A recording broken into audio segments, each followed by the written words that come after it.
Welcome to episode 17 of the Silver Savage podcast. This is actually a very special episode where I get with my all-time friend and brother, Michael White, to discuss a new project we're working on, which many of our listeners may be interested in. The League and its associated event, the Crucible. What are those? How does one get involved? What's in it for you? Well, listen up. Here's the very first introduction to the League. Michael, you and I have known each other since 2005, 2006, so we're going about 16, 17 years now. It's been a while. And a few months ago, you came to me with an idea that really resonated with me.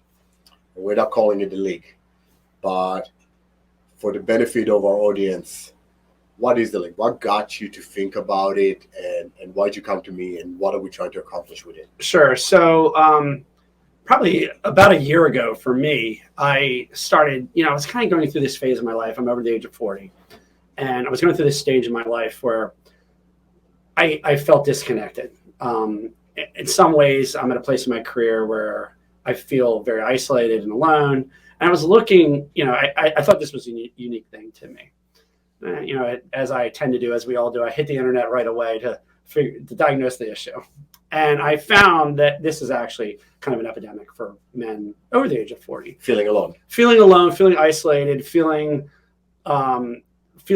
like that there was something missing. And it's interesting because, what I found is there's these organizations out there that have heard the call. They've put something together, and they deliver this as an opportunity for men to find a brotherhood, find a connection to other men. And this is the belief that is what's missing. And, it's obviously it's a very interesting thing for men, men of our age. We have families, we have careers, we have mortgages, and, this idea that it's on us to figure it all out. And actually even turning to someone else for that, or even mentioning that this is a problem, is a sign of weakness that we're not allowed to have. And that is the part that resonated with me when you came to me. So at the time, I started on a different venture, right, mm-hmm. which also was geared at men in their mid-40s that want to optimize their life. Mm-hmm. Coming at it from a slightly different angle, but the idea was we're all warriors, but now I don't have a war anymore to fight. Yeah. But the reality is that battles just shifted. They're different. Now my battle may not be in the front line, maybe in the, my relationship with my significant other. Paying payroll. Right, making payroll, making sure my company makes it to the next step. The battles are there. They're different. And what you told me that resonated was that if I needed help and I would call you, you'd be there in a heartbeat. And I would do the same for you. Without a doubt. The problem is neither one of us would ever ask for that help. Right. As men, we were conditioned to not. Yeah, between Hollywood and I say some cultural norm that men are taught to go it alone. And I don't ever remember my father telling me that, but I think I watched it in my father, right? I watched him go it alone. And then you watch Hollywood and you have any myriad of commandos and heroes that are out there. They're going it alone. They're one man against a massive army, or this challenge that is epic. And it's endlessly being taught to us that is a symbol of masculinity and being a man. That's what it takes to be a man. And we know that realistically speaking, historically, that is not the case. You cannot find a historic example of success in anything where a man was alone. We talked about Silver Star and Purple Heart recipients. They're awarded in such a way that it is a man, but if you look at what happened around them, there was generally a team of men. You look at snipers are always my favorite example. The sniper is a man, a gun, and a mission. But the reality is there's a man, a gun, a mission, a spotter, two support guys that are guarding the door to me. There's a team around him, and he's attached to a larger team in which he's providing overwatch to. So even in this kind of iconic symbol of the lone wolf, he's not alone. And so because we're taught this over and over again, it's seeped into our own personal identification as this is the way it's got to be. So we turn away the idea of having help. We turn away, I will call my friends, my male friends, on a regular basis, be like, how are things going? And the classic answer is, everything's great. Because though I am willing to reach out and ask, but none of them know that I'm struggling with anything because that's the way we were raised. So, I started exploring this idea that there was these organizations out there, and there's a lot of great organizations doing really good work, kind of in different parts of the country. And I thought, I think there were some pieces missing for me. That I thought they have great products and really interesting approaches to this, but there was a piece missing of the warrior, right? I look at for me, the sports teams and groups that I've been a part of. You win, you lose, you get beat up. Those moments pull you together. Yep. Like for you say football or soccer or whatever, those teams you're on. Just because also you were on that team doesn't mean that you have this kindred connection to all soccer players. It is your team. It is the group of men you've been through. And the idea of the warrior being also physically challenged on a regular basis, being challenged, a quote that I read somewhere is, when did it become okay to be 10 pounds overweight? Like, when did that become okay? And I said, it did. There's this, again, talking about Hollywood and classic examples, the dad bod. Like, when did that become okay? When did we stop challenging ourselves? So there's a combination for me of finding this brotherhood of that I could feel connected to, and that I could, from the sports team or military, in your case, this military group that I could become a part of, and a group that's also not going to accept my bullshit, right? They're going to be like, hey, you look like you put on 5 pounds. What's going on? Like, why aren't you not hitting the gym anymore? That we hold each other accountable to this higher level. And in the organizations that are out there doing this, I felt like that was missing. So, I started looking around in my own mental Rolodex and saying to myself, well, who else might have an interest in this? And that was when you actually spun up one of your other endeavors, and and obviously with everything that you have been going on with the law enforcement and military training, the civilian personal training, I thought, no one would be better to talk to about this than BK. And that's how we got here, I guess. Yeah. And that again resonated with me, because one thing that I always miss is obviously my military team. Sure. Right. I'll never be as tight or as bond with a group of men as I was with them. And as I said, I was going through my own ways of, how do I make my mid-40s not be the end of my life, but actually the beginning of something better? How do I push myself to the next level? And the idea of having a brotherhood again that I can lean on, that I can go to for advice, and they can come to me for advice, certainly made a lot of sense. The warrior element, which is obviously big for me. Sure.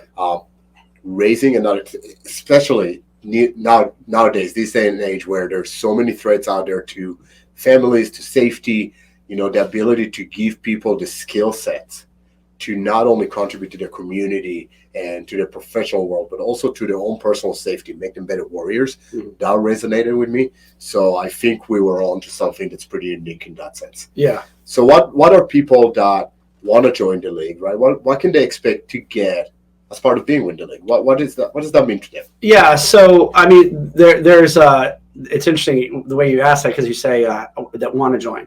So there's a spot there that we maybe have skipped over a little bit, in the Crucible itself. So we'll talk about that in a minute. But there is this Crucible. It is kind of the entryway in to the organization. But we're assuming that this individual has made it through the Crucible, and they've become a brother. And what we're going to have is, after you come out of the Crucible and you've become a brother of the league, you will have opportunities for a monthly meeting virtually, because people are going to be from all over the country, and possibly further, but definitely all over the country. They'll be joining the league, and then where we'll have kind of a library of books that we want to discuss, that help focus us on this mission of a warrior, a provider, a leader, and a brother. And then also we're going to provide, with some regularity, we're going to bring in speakers to talk, some nationally recognized, pretty impressive list of speakers that we're going to bring in to talk about topics like finance, family, raising a son, raising a child of any kind. But one that would obviously again resonate with this group is the idea of raising men. Raising a kid is one thing, but raising a man, and some of us struggle with that too, like whether we have what it takes to do that. So one of the things we are looking for, and one of the topics that you and I've discussed several times, is the idea that we are part of the brotherhood too. It's like you and I. So, initially we have some ideas that I've mentioned about what will be coming, but we also are looking for the brothers to say, the finances of this group are pretty straight. We're good on that, but we really need, how to talk to our wives or whatever. I don't know what the topic is. But even investment strategies, people in their mid-40s maybe thinking retirement, exit strategies. I know I went into businesses, and I'm fortunate enough to have 7 different ventures going on right now, right? Very fortunate. And it keeps my plate full, but I'm in a good place compared to a lot of other men, right? Yeah. But I didn't go into any of those businesses thinking, am I going to get out of it at some point, right? So maybe bringing a speaker about teaching that, or speakers about leadership, speakers about relationships, speak about anything from emotional, spiritual, professional, aspects of life, and how these men can, again, not look at 40s as the beginning of the end, but actually an opportunity. Listen, we're in a place in our life where we know what we want. Yep. We have the financial means to do a lot more than we did in our 20s. Hopefully we're more focused, but sometimes we're lacking the tools to get us from point A to point 8.5. Yeah. And I think that's one of the goals, right? And one of the, the reality is what a lot of us have done a lot through dogged perseverance. Right. There may not have been a plan. Some of it may have happened by accident. And that's a part of, a warrior is focused. A warrior has a mission. A warrior has a plan. You don't lose weight by accident. You don't grow your business by accident. You can do all those things. You lose a little bit of weight. You can grow a fairly successful business. But through a plan, through a focus, any financial advisor out there is going to say, is going to be like, that what he's saying is right, listen to this guy right now, because that is the reality. There's not a section of our life which a plan and focus does not move us from this level to this level. Right. And that's a part of what the warrior mind is too, is that we don't let life happen to us. We make it happen. And a lot of what we're going to be teaching and doing outside of the Crucible, and even to some degree in the Crucible, is teaching that without a plan, without hearing what's being said to you and making a good decision, success will not be found. Right. So, yeah, I think that also that a lot of people might listen to this and say, well, I've done all right just by meandering about. Look, one of the people that I used to advise, actually, a very successful man, but I always said about him that he worked 5 times harder than he needed to get the success he found. And he didn't mind it. He didn't mind seriously working harder than anyone I've ever met in my life. But my issue always was, and this was someone that I advised for 4 years, that he could work not as hard and maybe enjoy life a little more, or work just as hard and be 5 times more successful. Right. And I think that's a part of what we're teaching. So just because you work hard and you're finding success doesn't mean you're working efficiently, intelligently, and with a plan that could actually move your life forward. Right. So one element, obviously, of being part of the league and the brotherhood is these assets that we're going to try and provide. Right. The second element would be what we discussed earlier, the ability to lean on someone. If I have an issue, there's an expectation for me to actually open my mouth and say something. Right. And there's an expectation from you to actually listen up and provide the help if you can. Without a doubt. So it is our belief, and it's our experience, honestly, that I use the sports example, the military example for you, that the Crucible of the military, or the Crucible of sports, we are actually calling our event the Crucible.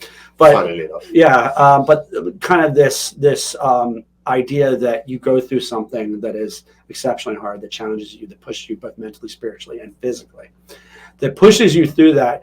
And you come through it with a group of people that you grow this connection with them. They're going to see you in ways that no one has probably ever seen you before, including significant others. Honestly, in many ways, that's a really good point. In many ways, you would never let them see you that way, right? Because there is going to be, and I say this with no mockery, there's going to be tears. There is going to be a desire inside of you to quit, and we're going to push you to that level, right?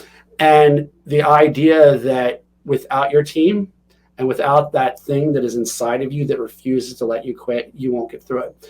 And that team that will forge a brotherhood that will allow you to more comfortably share with them, to lean on them, and to listen to them when they need you. So the idea of the Crucible is not only to test your willingness to push through the hard stuff, but also to forge this brotherhood within your class. Yep. And the last benefit that we discussed was there's an expectation that if there's any specialized skill that I am looking for, the analogy you used before, I already used a plumber or a mechanic, right? People that are easily, if I just go on Engines List or whatnot, then I don't know what I'm getting necessarily. The expectation is that if Mike is an attorney and not an attorney, I'm going to Mike first. I'm not sending my business elsewhere.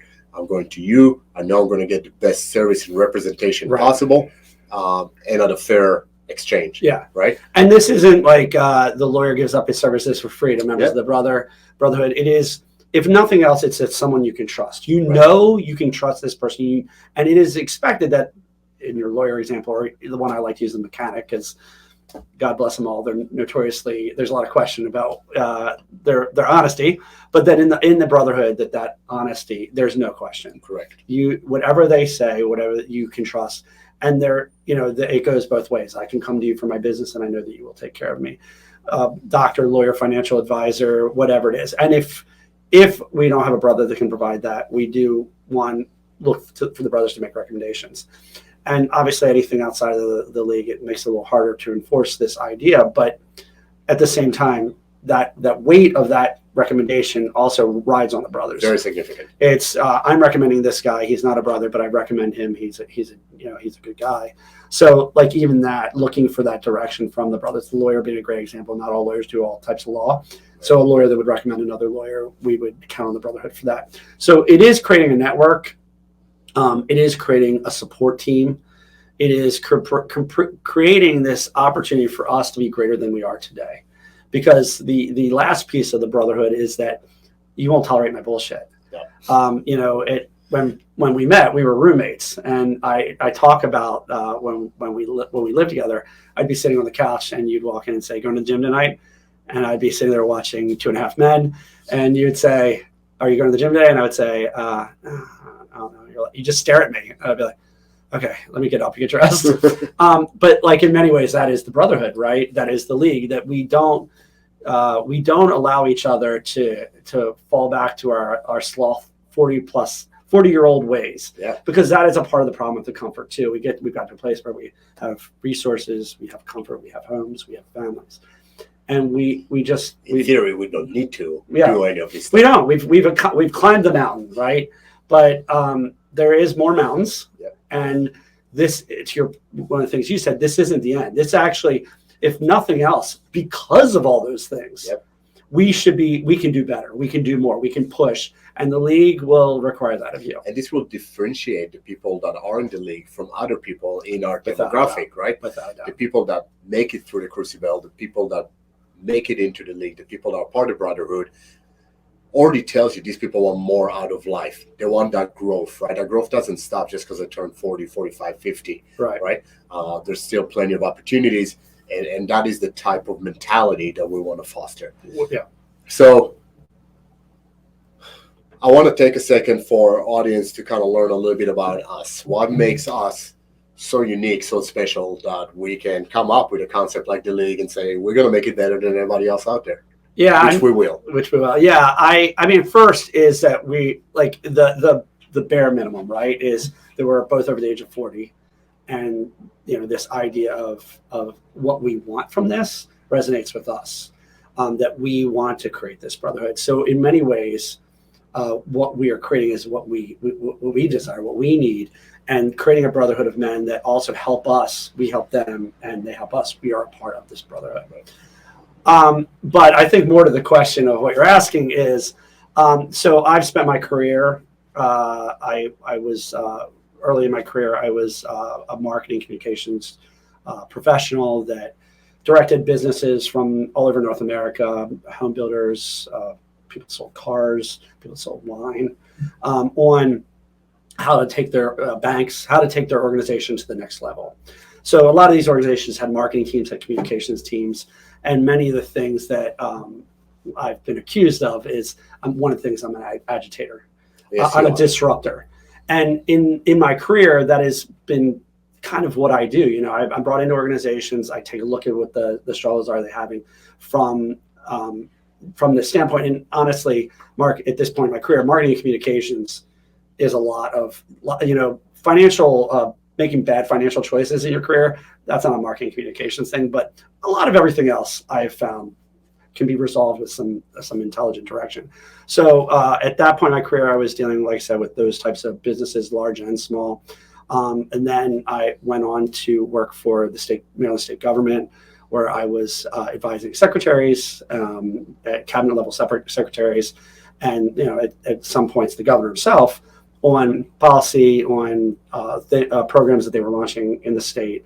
And I definitely, through that process, through the political process, truly learned the value in good communications and bad communications. We're very fortunate here, not to get political, we're very fortunate here to have, I believe, a really great governor who appreciates that lens. And so a lot of the people in the senior staff of most of the organizations, the state government here, are communications experts. And then from there, I went on and provided consulting to some nonprofits that do land protection, businesses that are looking to, they've risen to a level and they're trying to figure out how to get to the next level. And again, it's I have found that in my time that these organizations, it's restructuring, which is a little bit of my background, but it is communication and positioning to allow them.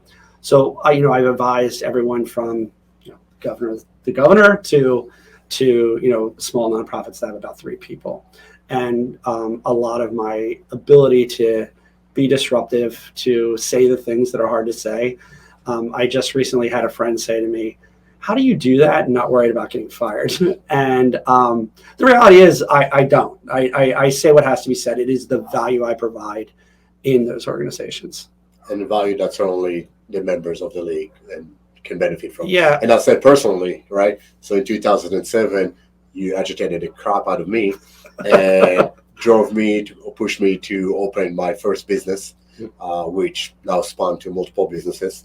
And a lot of my success nowadays wouldn't have been here if it wasn't for you pushing me being aggravating. For you being aggravating, an agitator and a disruptor. But I certainly benefited from your skill set, and I hope in return I was able to enrich your life a little bit. But certainly I was fortunate enough in what I do now to work with over 300 different law enforcement agencies, anything from the tactical side to the leadership side. Yep. I work with organizations in healthcare and other small businesses in consulting on leadership, how to take that military special operations mindset and adopt that to any small unit, be it your family to a business, right? And how to maximize the effort and make sure that everybody benefits and there's growth associated with it and not just friction.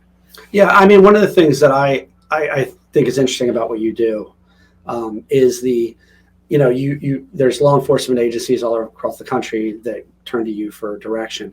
But I also know from conversations we had, there are families where they have 2 small children and they want training on how to help their kids be safe and how they as parents can protect their kids. So it's very interesting that your skill set, and admirable in many ways, how your skill set kind of branches from the 2 ends, and that you've adapted yourself to train all types of people, whether civilian or law enforcement or military. I do appreciate that. And that is honestly what I am trying to enrich the brothers with, right? So that warrior mindset and not take that to be means for them to be better people to their community, better family members, and better business owners or managers. So let's talk about this Crucible that we keep alluding to. Yeah. What is it? So it's 65 hours of physical, mental, and spiritual challenges. It's not for everyone. I am Jewish, and I'm going to say this would be a come to Jesus moment. Yeah, I would definitely say he was Jewish too, though. It's not it's not going to be for everyone. It's there's plenty of people that are out there that this is going to be tough for. I honestly know that it will be tough for everyone that goes through it. This is not going to be something. The physical and mental components of this will not be something that you pay the entry fee, you get a good workout over the weekend, and you're done. There are going to be people that tap out.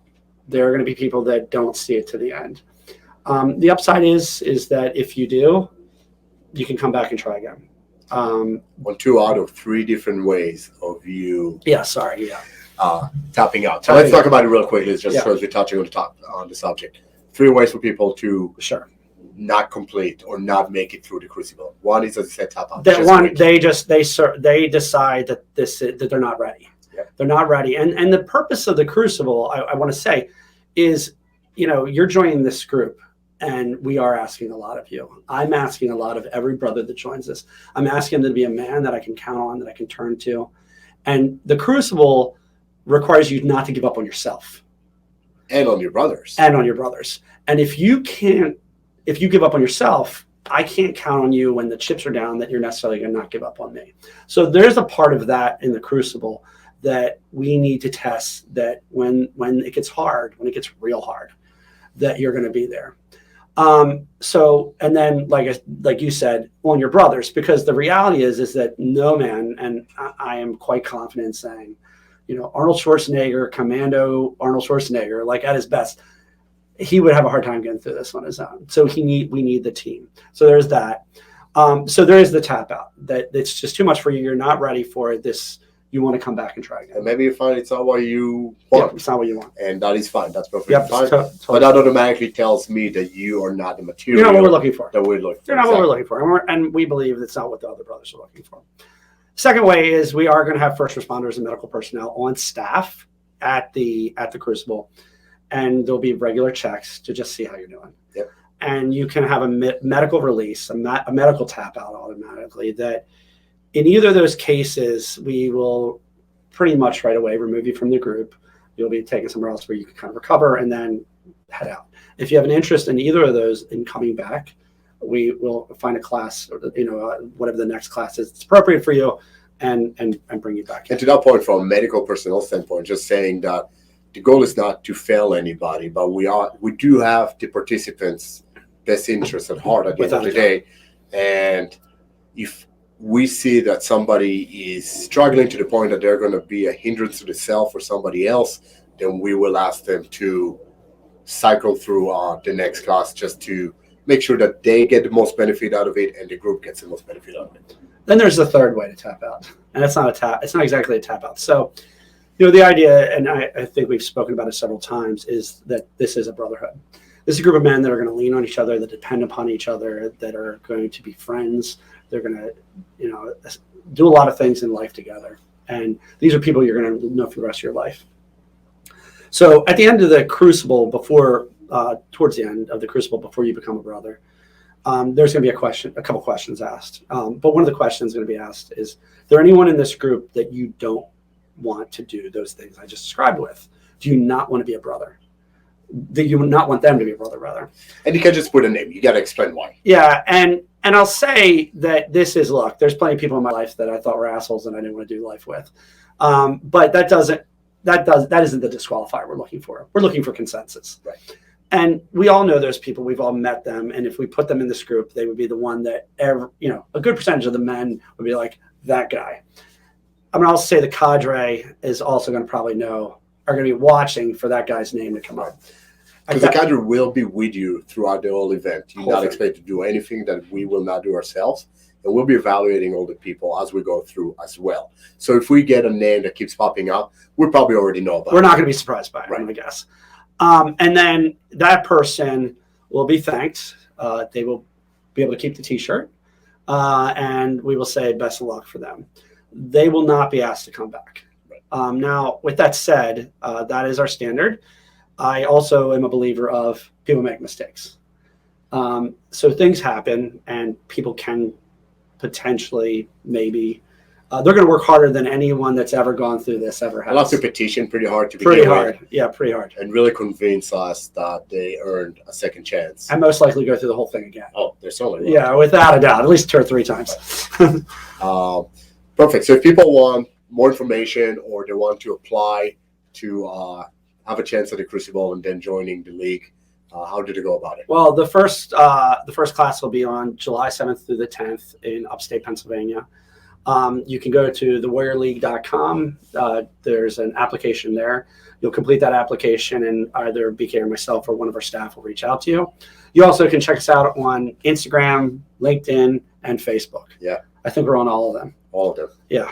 Not a lot of content yet. Not a lot of content. By design, though. Yeah, we are building out. This is a new venture, but quite honestly, the Crucible and what we're putting together, the reason that we've held off on launching is with the intention that you will get a very polished product from day one.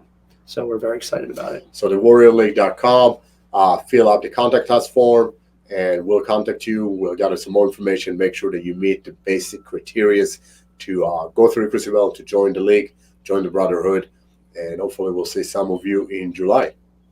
Good luck. Cheers. Cheers.